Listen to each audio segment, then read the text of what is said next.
nuclear deal that bans uranium enrichment, a right it claims under peaceful nuclear activity. Speaking in Cairo after talks with the UN nuclear watchdog, Foreign Minister Abbas Araghchi said Iran has nothing to hide and that its program is for civilian use only. The comment comes as a leaked IAEA report shows Iran has stepped up enrichment to up to 60%, nearing weapons-grade levels. The UN watchdog is calling for more transparency. Iran dismissed the report and warned against European threats to reimpose sanctions, accusing some countries of using the IAEA for political pressure.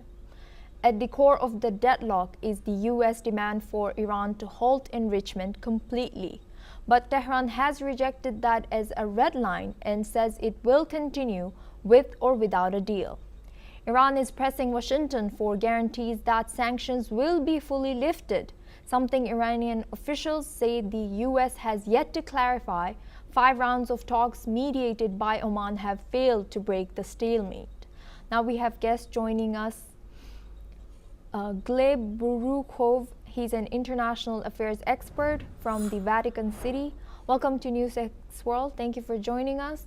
Why is Iran insisting on enriching uranium if the program is only for peaceful uses? Yes, hello. It's my pleasure to join you as well. So I'm here at the right of the Vatican City. My opinion is that these are the points which are to be used in negotiations. The fact that Iran might in the near future or might have already obtained nuclear capabilities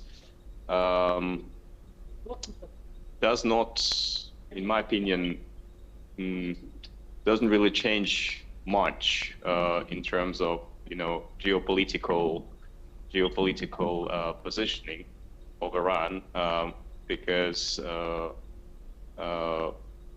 ultimately all negotiations involving Iran are pretty much driven by Israel, I think, and so even the U.S. in that sense acts as a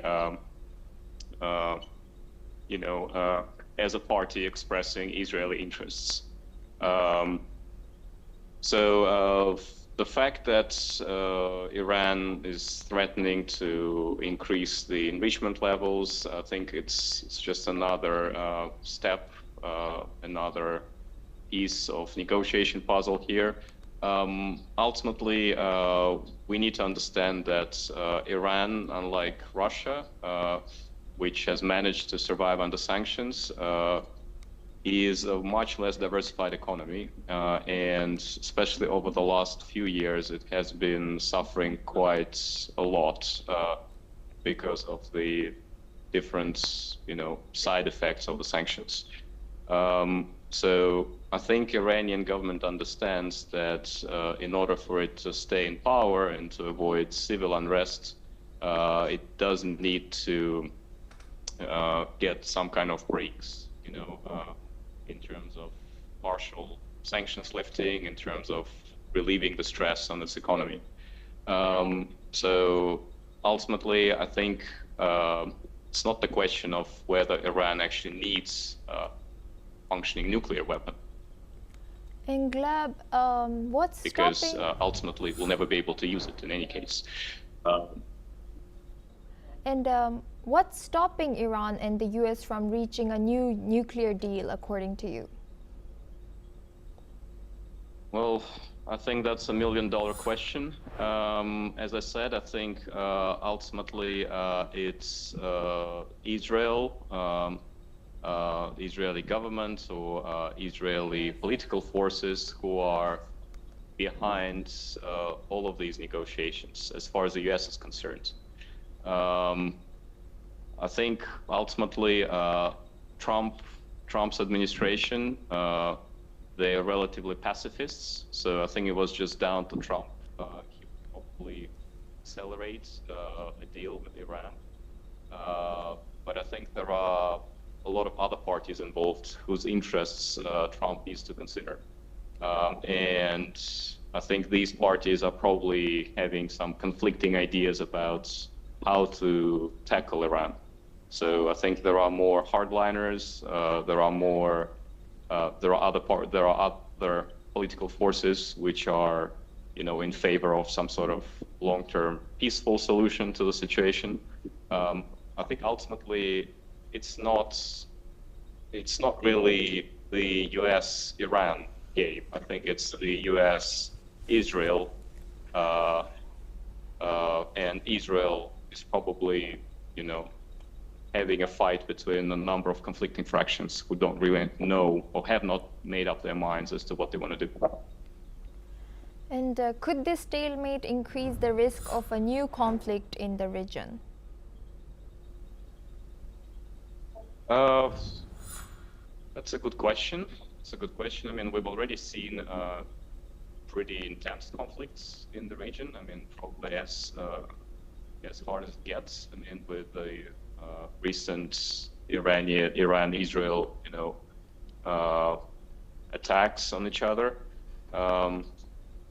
From what I've read, Israeli defenses have been somewhat crippled, but also Israelis have suffered a few humiliating blows as well. So I honestly don't think there will be a future escalation, because probably both parties, especially Iran, need additional time to actually, recoup the strength. So near term, I don't think there'll be additional escalation. Plus, of course, we have Trump's administration, who are, despite of the intense Israeli lobby, they're also, trying to force their own peaceful agenda. So this is what we're seeing clearly with Russia, Ukraine. So yes, hopefully there'll be no further escalations as far as this and maybe next year are concerned. Again, this is my personal opinion.